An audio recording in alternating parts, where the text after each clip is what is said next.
बंधकों की रिहाई पर नेतन्याहू की जिस तरीके से नजर है उसको लेकर है, क्योंकि नेतन्याहू ने पूरे ऑपरेशन की निगरानी की है और तेल अवीव के कमांड सेंटर में गैलेंट भी वहां पर उनके साथ मौजूद रहे।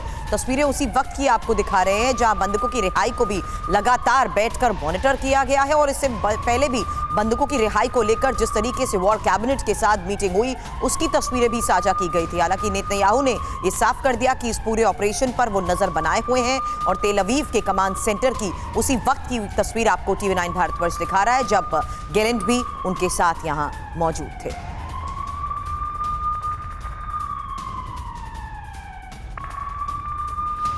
और एक और बड़ी खबर, सिनवार ने सीजफायर के नाम पर इजरायल को धोखा दिया। इजरायल के अखबार यरूशलम का यह दावा सामने आया है, सीजफायर से इजरायल को नुकसान होगा। यह अखबार का कहना है हमास को सैन्य ताकत जुटाने का वक्त मिल जाएगा।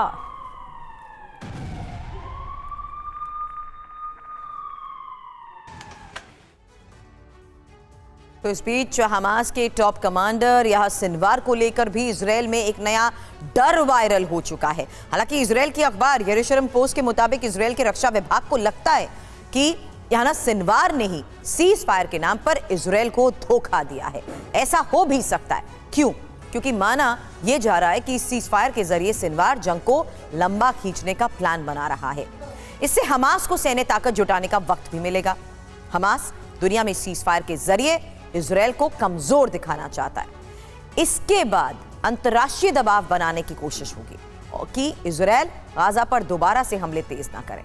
अगर इस दबाव के चलते इजरायल गाजा के सीमित इलाके में भी ऑपरेशंस करता है तो इससे हमास को कोई बड़ा नुकसान नहीं होगा।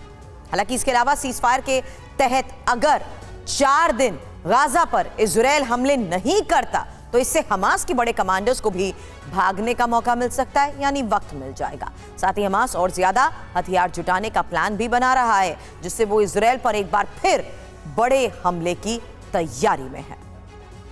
और एक और बड़ी खबर, युद्ध विराम के बीच इजरायल की हमास को चेतावनी सामने आई है। जंग अभी खत्म नहीं हुई है, ये IDF का कहना है। उत्तरी गाजा में कोई भी न लौटे, अपने सैनिकों को सीधा और स्पष्ट संदेश दिया गया है इजरायल की डिफेंस फोर्स की तरफ से और कहा गया है कि जंग अभी खत्म नहीं हुई है, ये तो सिर्फ एक छोटा सा अल्प विराम है और सीज फायर के बाद फिर जंग और ज्यादा बड़ा रुख लेगी।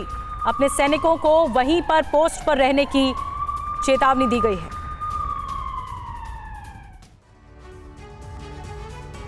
गाजा से एक और चौंकाने वाली तस्वीर भी सामने आ चुकी है।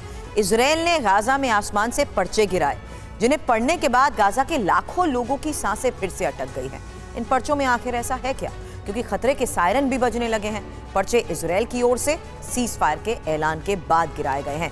इन पर्चों में इजरायल की ओर से गाजा और हमास के लोगों के लिए विस्फोटक संदेश लिखा गया है कि जंग अभी खत्म नहीं हुई, ये युद्ध विराम अस्थायी है, यानी सिर्फ 4 दिन के लिए है और इसके खत्म होते ही गाजा पर इजरायल के हमले फिर शुरू हो जाएंगे। अब इजरायल ने चेतावनी दी है कि सीज फायर के बीच किसी को भी उत्तरी गाजा में जाने की इजाजत नहीं है, क्योंकि उत्तरी गाजा एक खतरनाक वॉर जोन है जहां अब एक बड़े हिस्से पर उसका कब्जा भी है। इसीलिए इजरायल ने पर्चे में गाजा के लोगों को अल्टीमेटम दिया है कि कोई भी नॉर्थ गाजा की ओर ना लौटे। सलाह अल दीन रोड से सिर्फ साउथ गाजा जाने की इजाजत है।